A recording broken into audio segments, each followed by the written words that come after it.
اذان کے بعد اس دعا کو پڑھ لینے سے ہمارے گناہ معاف ہو جاتے ہیں۔ سعد بن ابی وقاص رضی اللہ تعالیٰ عنہ کا بتانت ہے کہ رسول صلی اللہ علیہ وسلم نے فرمایا کہ جو بھی ویکتی اذان کو سنتا ہے اس کے بعد اس دعا کو پڑھتا ہے۔ کون سی دعا؟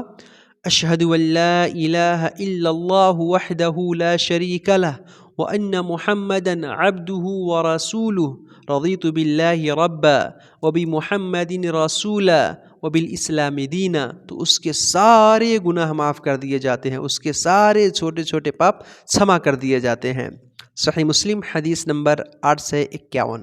اس دعا کا ارتھ کیا ہے کہ میں گواہی دیتا ہوں کہ اللہ کے اترکت کوئی ستیہ پوجیہ ستیہ اپاسیہ نہیں ہے، اللہ ایک ہے، اس کا کوئی سہبھاگی اور ساجھیدار نہیں ہے، اور محمد صلی اللہ علیہ وسلم اللہ کے بھکت ہیں، اللہ کے سندیش واہک ہیں، اور میں اللہ کے رب ہونے پر اللہ ہمارا پالن کرتا ہے، اور محمد صلی اللہ علیہ وسلم ہمارے رسول ہیں، سندیشٹا ہیں، اور اسلام ہمارا ستیہ دھرم ہے، اس پر میں راضی ہوں، خوشی ہوں، پرسن ہوں۔